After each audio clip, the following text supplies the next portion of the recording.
This is the story of a supercar that breaks all the rules.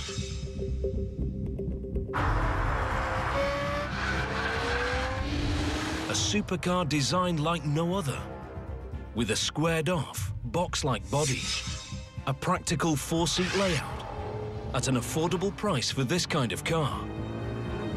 Mass-produced on a production line in the ultimate mega factory. It's a multi-million-dollar gamble by a multi-billion-dollar company.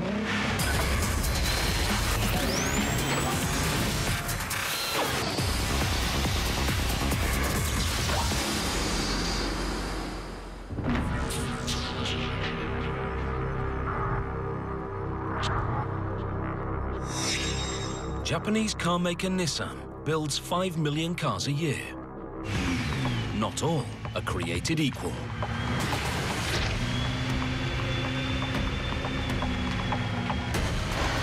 This is the GTR. Brutal acceleration. A split-second gear change. A hand-built engine. Among the best aerodynamics of any production car. Some people say this is against the theory of car design.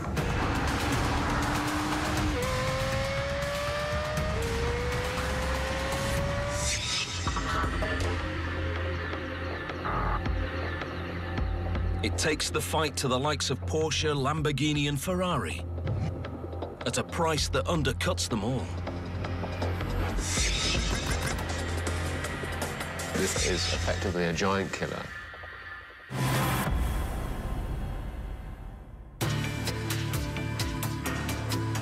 Nissan is the world's 6th largest car maker. It has a proud 80-year heritage. But back in 1999, it's on the verge of bankruptcy with a $20 billion debt and outdated cars that no one wants to buy. It was really pretty dark days for the organisation. With a brand that had tremendous history, tremendous respect, but didn't have the products and didn't have the technology that it needed. The company appoints a new CEO, Carlos Ghosn, a maverick leader to turn the business around. Of Lebanese descent with French and Brazilian citizenship, Ghosn is one of few foreigners ever tasked with saving a Japanese corporation. He cuts jobs and closes factories, but sells cars. Within 2 years, he turns the $20 billion debt into a $2.7 billion profit. 3 weeks ago, we declared the Nissan revival complete by delivering our most difficult Nissan 180 commitment, 1 million additional sales. It's one of the most dramatic turnarounds in business history. Ghosn becomes a national hero for saving an iconic Japanese brand.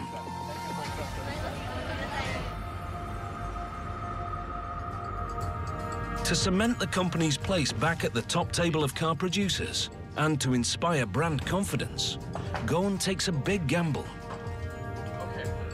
He decides to reinvent the company's most iconic product, the legendary Nissan GTR, and nothing but the best will do.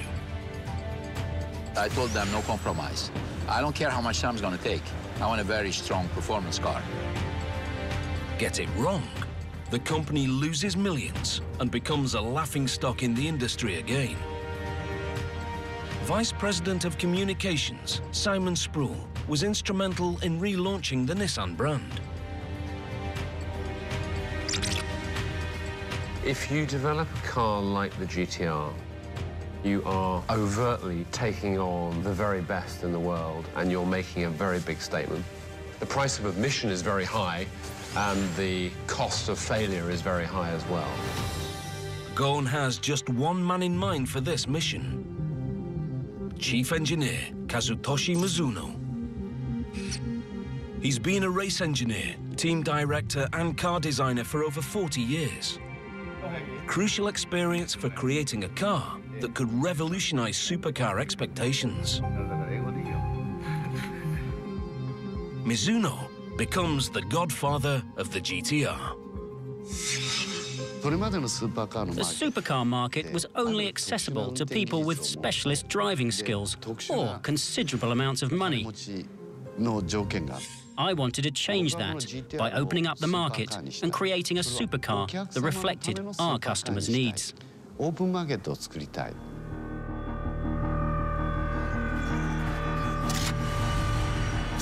The new car must have 4 seats, a trunk big enough for a set of golf clubs, and still be capable of exceeding 300 kilometers per hour on any road with anyone at the wheel.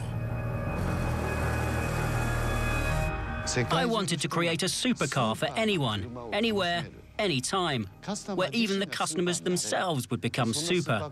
That's what I aspired to. To keep the cost down to just $100,000, he has to rethink the way supercars are built.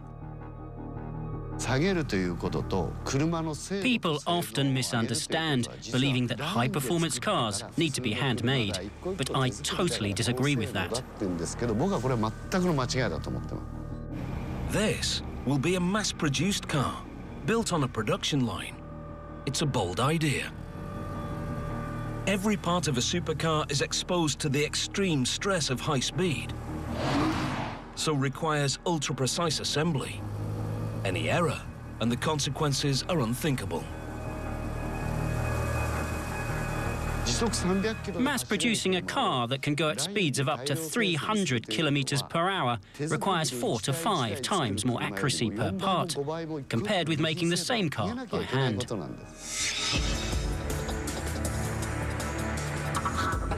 Tochigi, Nissan's state-of-the-art assembly plant, 80 kilometers north of Tokyo, Japan.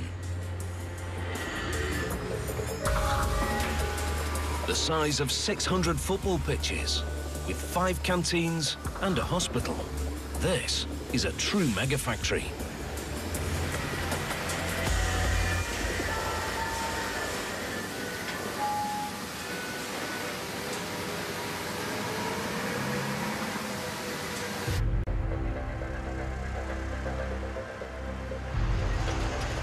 "6:30 a.m.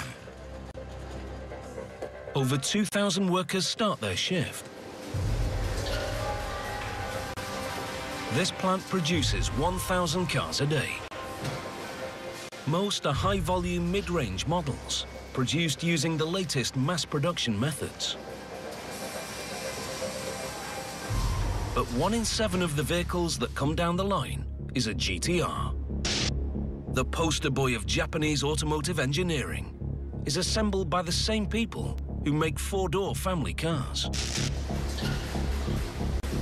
The production line at Tochigi is over half a kilometer long, with 2 loops consisting of 160 positions. Once the shift begins, the line is relentless. 2.5 minutes is allocated for each position. One GTR takes 60 hours to build from start to finish. 25 roll off the line every 24 hours.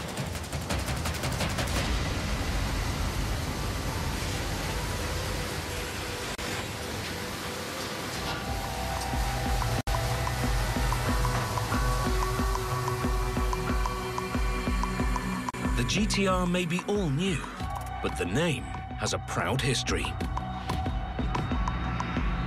The very first GTR emerged in 1969 as a souped-up version of Nissan's 4-door Skyline sedan. This was a road car fast enough to be a race car.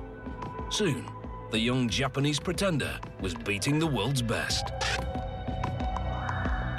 Original Skyline GT, just normal sedan, they put the big 6-cylinder engine. It was fast, and it beat the Porsche. First time in Japanese car racing history. In the 1990s, the 3rd generation Skyline GTR was nicknamed Godzilla after destroying its race rivals on the track.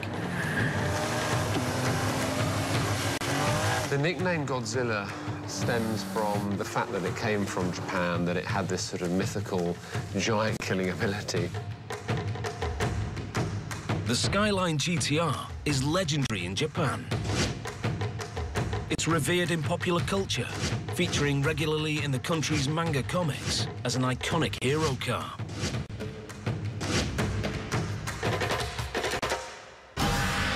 For chief designer Shiro Nakamura, the GTR's unique cultural status must be expressed in every aspect of its styling. This has to be unique Japanese supercar. We don't want to make another Porsche. We don't make another Ferrari. I wanted to create a totally new language.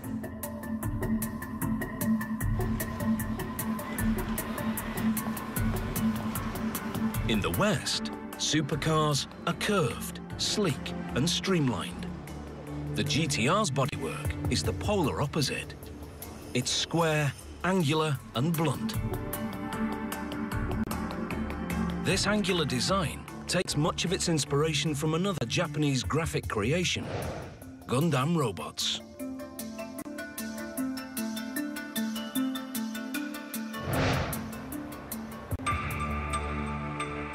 This form, this is almost like a tube connected to the tail lamp. You can see this delicate surface. This is the muscle. This guy is male. This is not female.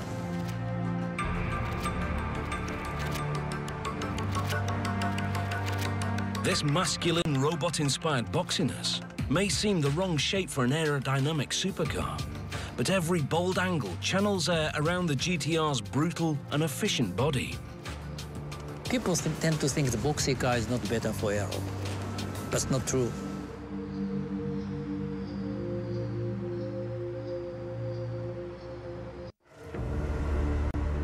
It's here, at the wind tunnel in Nissan's technical center at Tsugi, 45 kilometers south of Tokyo, that the bodywork is put to the test. Chief Engineer Mizuno and his team spend weeks reassessing how the exterior design can make use of airflow and improve the GTR's aerodynamics.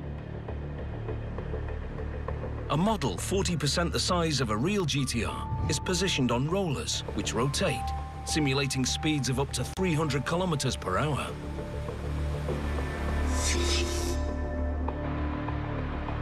Smoke and laser light highlight the path air takes around the car.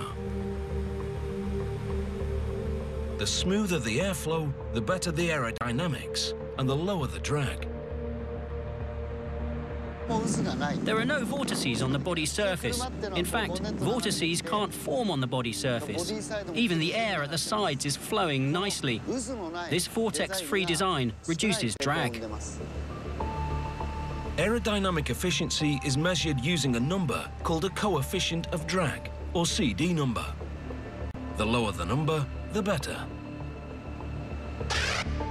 A typical truck has a CD number of about 0.9. Its flat front isn't streamlined, and its large square rear produces turbulent vortices which increase drag holding it back. Due to its more streamlined aerodynamic shape, a standard car has a CD number of 0.35, about a third that of a truck.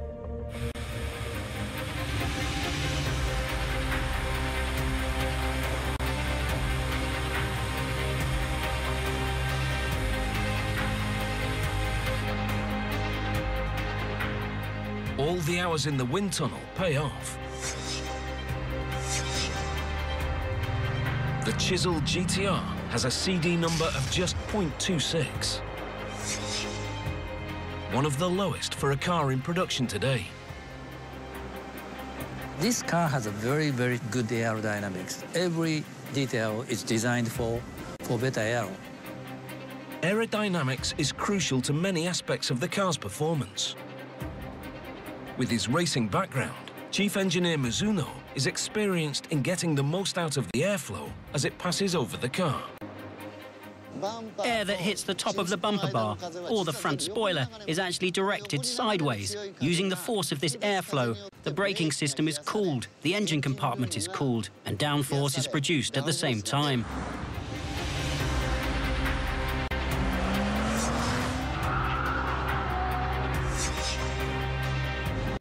Downforce is a key part of the GTR's design.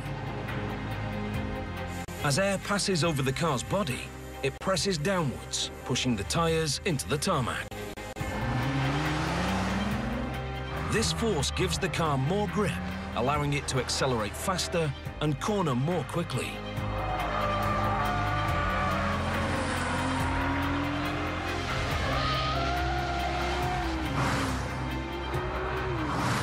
Optimizing that characteristic of so-called boxy design and better aero, we achieved it.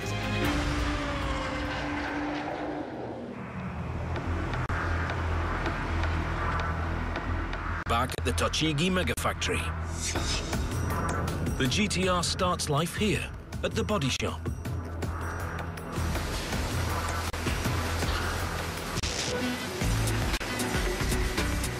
"341 robots join its steel, pressed aluminium and high-tech carbon fibre cabin together, clamping, squeezing and spot welding the body shell.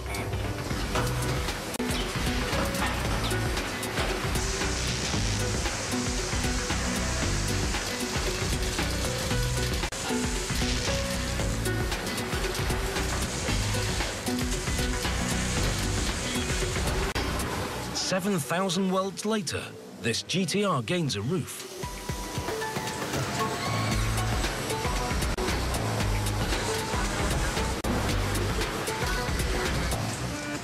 And the robot's work is done. The completed cabin is whisked up to a superhighway in the sky.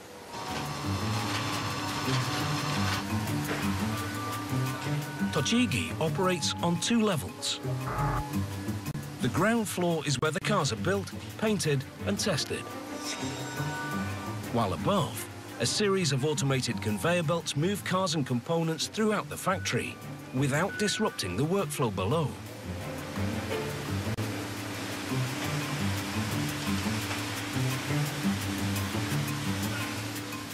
Now the bare GTR cabin is ferried from the body shop to paint. Only authorized personnel are allowed in the paint booth. Nissan are scrupulous about keeping any dust, which can ruin a paint surface, out, so television cameras aren't allowed in.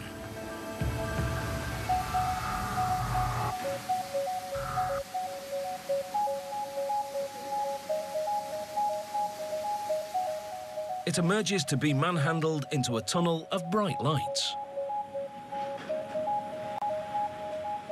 Here, the fluorescent glare of 250 neon tubes exposes any minor flaws. Then skilled technicians give the bodywork an expert polish, special treatment for the GTR alone. It takes up to 3 hours to perfect each car.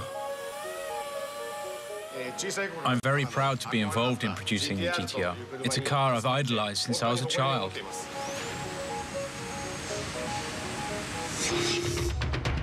The painted and polished cabin moves from paint to assembly. It descends from the skyway onto position 1.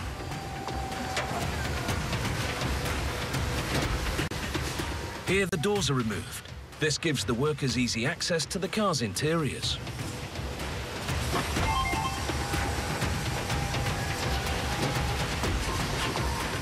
With the doors out of the way, the internal wiring bundles and dashboard are fitted with split-second efficiency.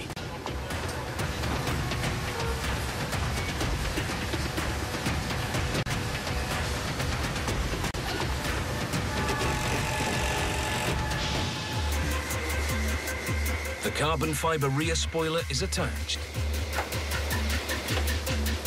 And then the body is whisked up and over a factory walkway, before continuing along the neighbouring line.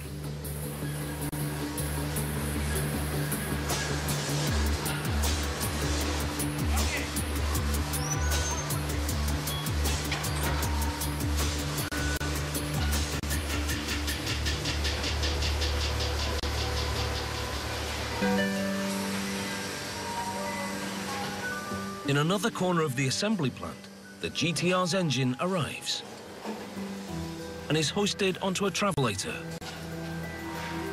A computer coordinates its overhead journey.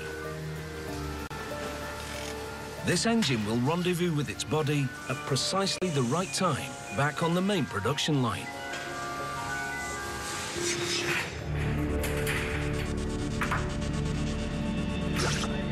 The GTR's engine is the most powerful production engine Nissan has ever built.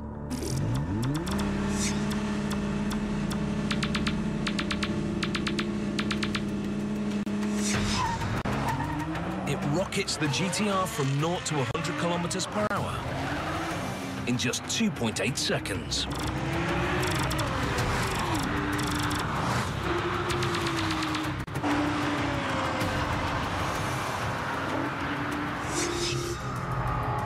The engine is built in Yokohama, 30 kilometers south of Tokyo.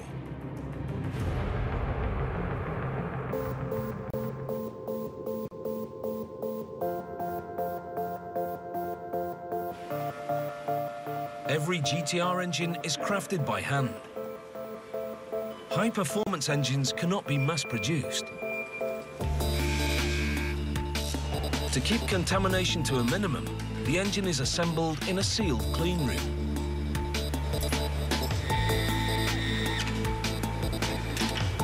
Over 4 hours, one of 13 highly skilled artisans, known in Japanese as takumi, builds each engine from start to finish. General Foreman Mr. Kurosawa appreciates the takumi's vital input. The worker plays a central role in what we're creating. Can I call it a work of art? We're not just creating an engine, but an accomplished piece of work for everyone's satisfaction. The starting point is the 6-cylinder engine block. As it arrives at the assembly room, the block's air cleaned and etched with a unique number.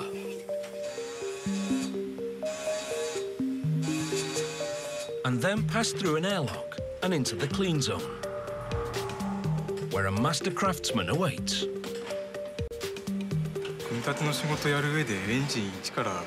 When looking at assembly jobs, I doubt there are many where you could build an entire engine from start to finish on your own. So in that respect, I believe being chosen to work here is really important.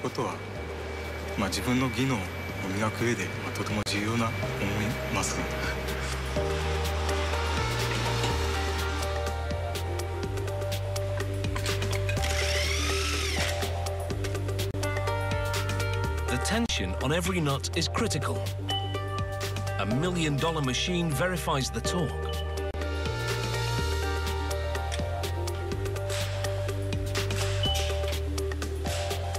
Next, the Takumi prepares the pistons on a 60-degree hot plate. They expand with the heat. This allows the technician to install a tightly fitting pin. Every piston is hand-selected for an ultra-tight fit.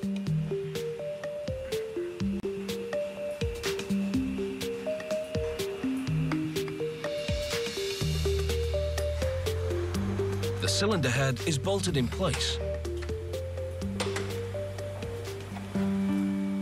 Now the engine is fine-tuned to perfection. The Takumi measures and, if necessary, adjusts vital clearances within the engine's moving parts to within a 100th of a millimeter. A gap too big or small will compromise the engine's performance. No automated production line can achieve such high precision. It's the human touch that makes all the difference. The specifications have been narrowed down to about half that of an ordinary engine, which is incredibly tight. So when these craftsmen assemble these engines by hand, they're going beyond what machines can do. This is very different from a mass-produced engine. Almost complete, the 250-kilogram engine is conveyed outside the temperature-controlled clean room to be mated with its turbochargers.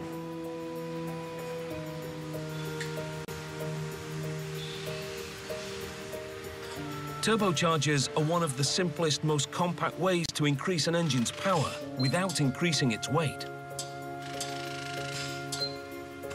They can add up to 50% more horsepower by forcing extra air and fuel into the engine.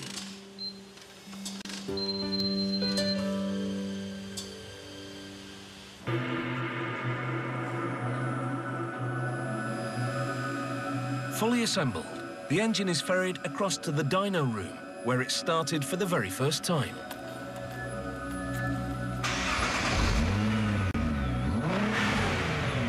In an hour-long assessment, 38 tests verify everything from horsepower output to torque.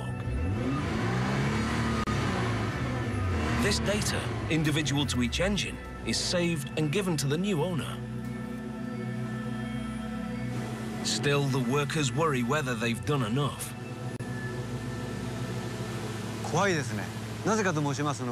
It's terrifying because we don't decide whether this is a well-performing GTR engine, the customer does.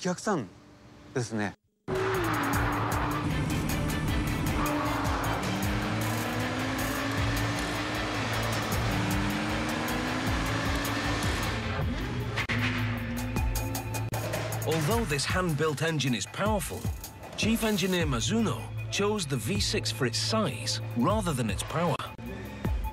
Its compactness allows him to position it within the car for perfect weight distribution.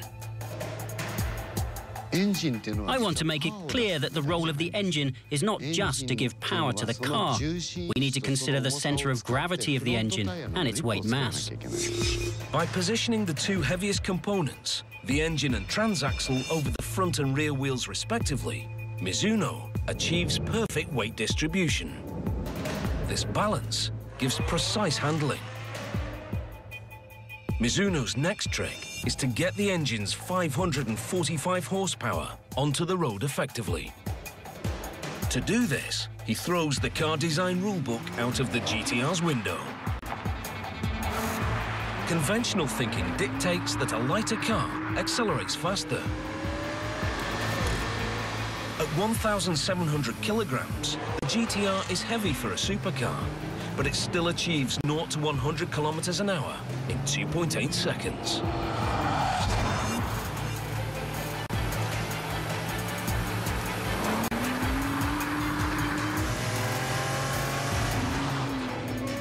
By spreading the GTR's mass evenly across all four wheels, Mizuno maximizes grip and acceleration.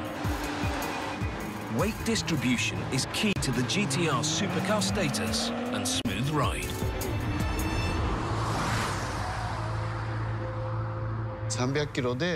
Our customers can even enjoy having a conversation at 300 kilometers per hour or enjoy cornering on a circuit at 2.9 G. This is all possible because of the GTR's weight design. Anyone who tells me a good car is one that's light, with low power-to-weight ratio, is an amateur. Back at the factory, the engine arrives at a circular drivetrain sub-assembly line, which runs parallel to the main production line.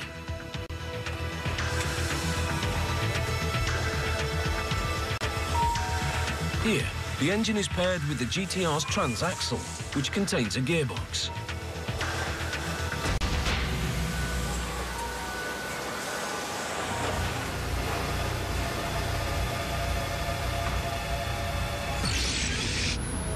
The GTR's transmission changes gear in 200 milliseconds and is put together in an hour.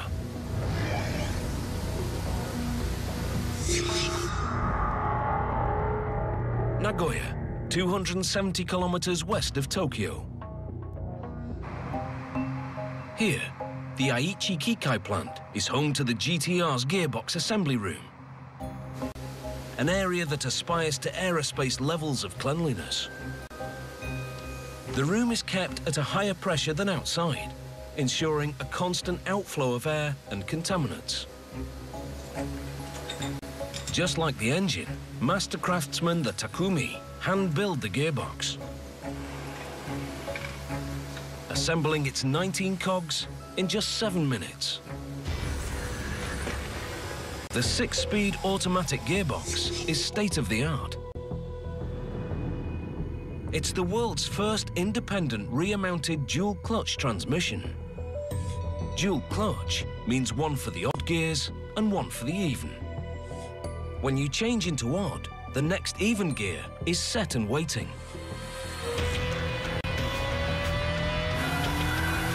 Gears change in the blink of an eye, giving the driver much smoother acceleration.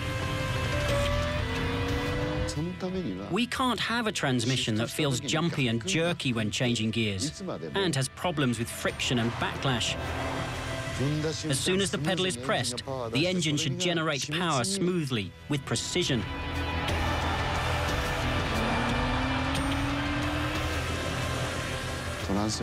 The driver should accelerate as one with the car.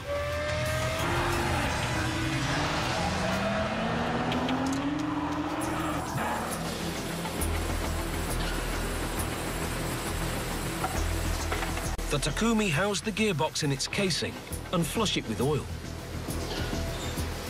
before it enters an ultra-sealed room where its most intricate parts are fitted. Finally, it's delivered to a high-tech testing machine that verifies the transmission's split-second shifting speeds. With using this final tester, we can guarantee not only the quality, but also the performance for the customers. The whole production line relies on this testing machine being in tip-top condition. This machine is the only one all over the world. So if this final tester is broken, we cannot produce this transmission for the customers. Working perfectly, the machine puts the gearbox through its paces in just 10 minutes.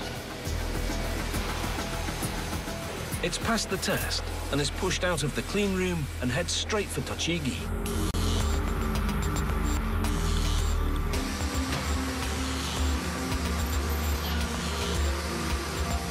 Here, a worker constructs the rear transaxle, transmission, brakes and suspension unit.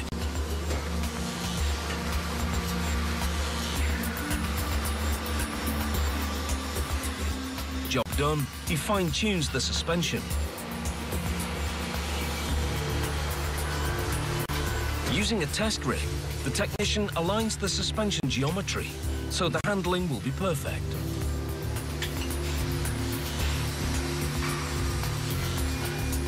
The green light tells him it's bang on.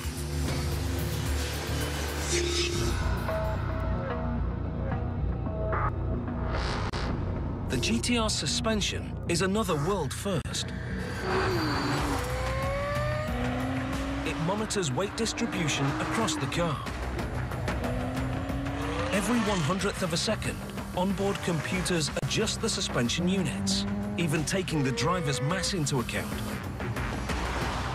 This achieves maximum grip across all 4 tyres.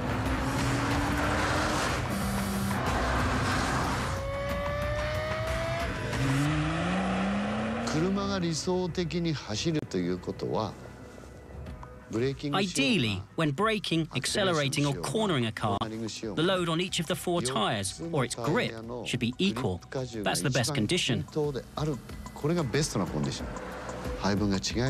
That's why we developed an asymmetrical suspension system to correct weight distribution and ensure load is always evenly distributed between the 4 tyres.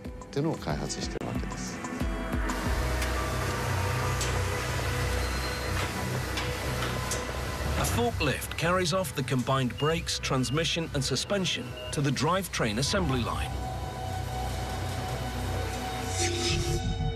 The drivetrain assembly line swings round to meet the main production line.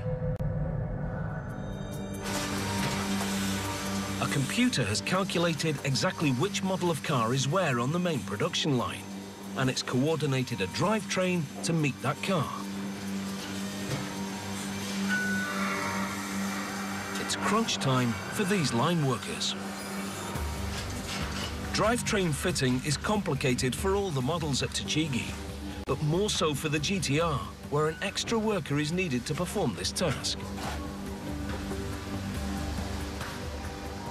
The most difficult thing about building this GTR is attaching the drivetrain. Usually, work is carried out in teams of 4 at the body mount stage. But because the GTR is a special car and we have to attach the clutch shaft, we assemble in teams of 5. The 5th worker is another Takumi, a highly skilled technician able to fit the GTR's complicated drivetrain.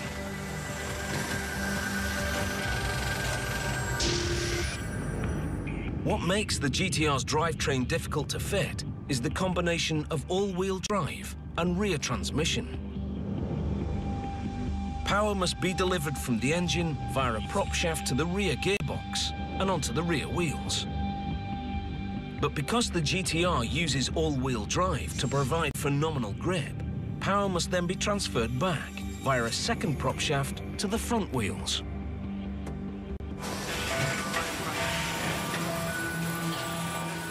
This means there's almost double the work. This is a time-limited operation. The line doesn't stop. First, the transaxle is hydraulically lifted into the rear of the car. Then the engine is bolted into place before the two prop shafts are connected. Thanks to the fifth man, this can all be achieved in just 15 minutes.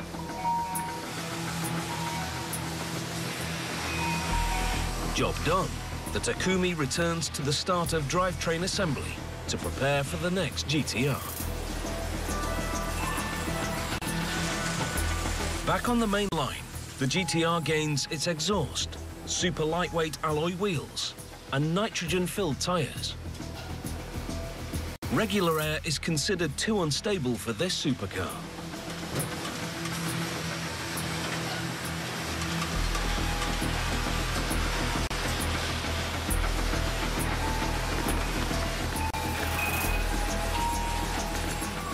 The seats and steering wheel are fitted,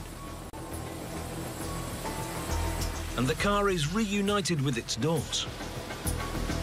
Finally, workers add its dashboard display, an item without which no GTR is worth its badge.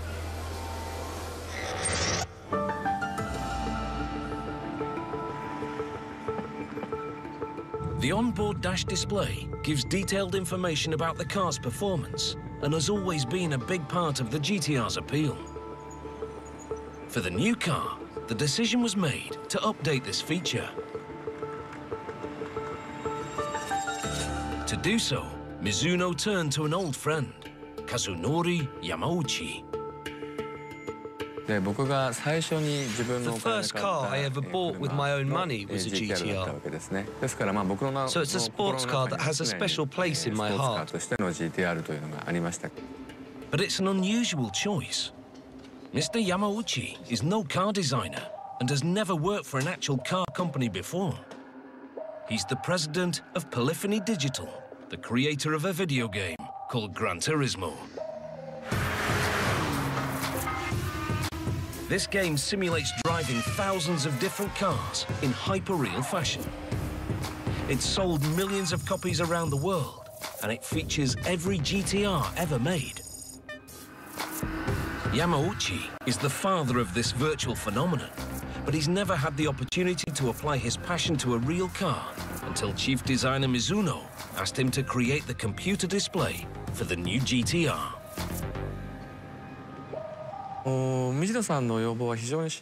The request I received was really simple. He said, I want you to submit the greatest thing you can come up with.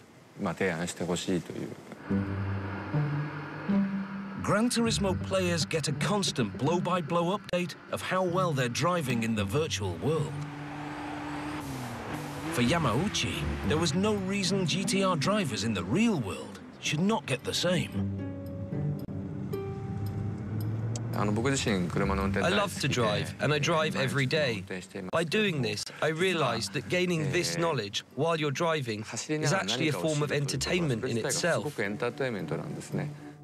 The multi-function display Yamauchi and his team come up with delivers a wealth of information on the drivers and the car's performance, from G-forces to steering angle.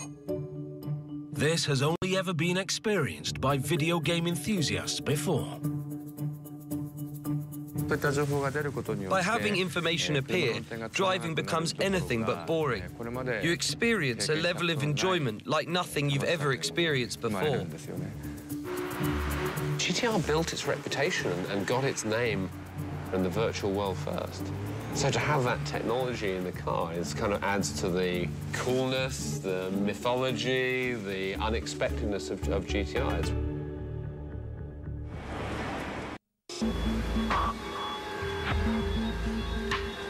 Back at the factory, after its first drink of fuel, the almost complete car is revved up and off the production line and into the inspection zone.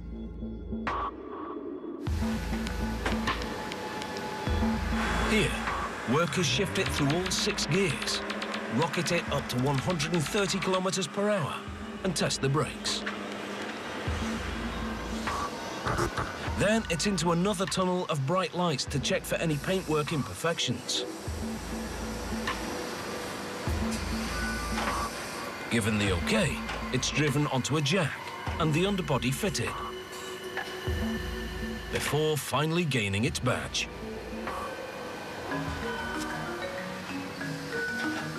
Now, it's off to burn some rubber.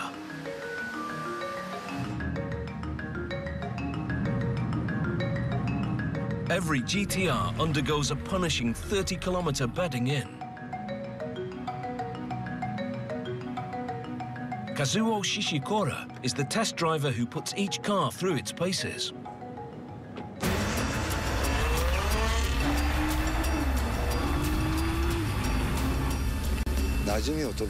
We drive at about 50 to 60 kilometers per hour on rough roads to really jolt the suspension and wheels. The brakes, clutch and transmission are also worked hard to ensure they're race ready. Again, the GTR is the only car produced at Tochigi to receive this special treatment. As soon as the customer takes receipt of the car, they can drive it on a race circuit.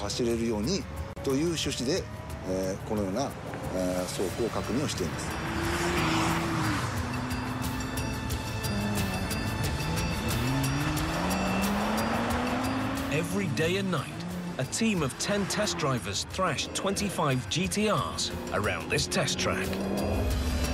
It's an enviable job. It's fun, but it's definitely not my car. It's the customer's car. So, of course, we treat the vehicles with the utmost care when carrying out our tests.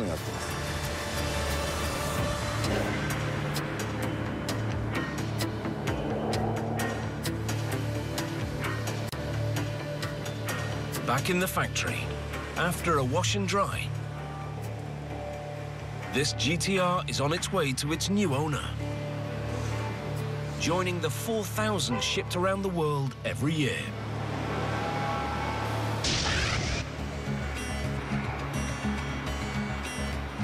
But Chief Engineer Mizuno is never satisfied. He strives to improve his masterpiece. Every year, he rolls out a new variant to keep this car evolving. We create a new product every year because we want to unveil something new to our customers every year. By continuously developing the car, it shows our seriousness and dedication. This year's version has an engine boosted by 20 horsepower, enhanced aerodynamics, and superior suspension.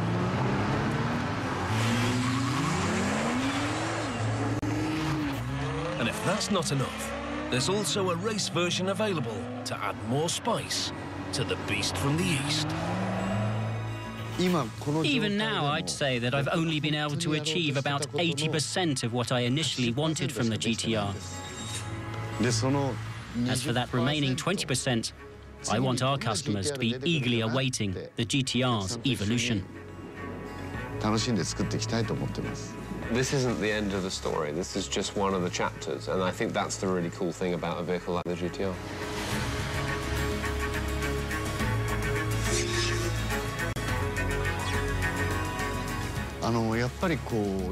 After developing cars for close to 40 years, the conclusion I've come to is that cars are not just things. They're things that create emotions and excitement. We're providing someone with a best friend.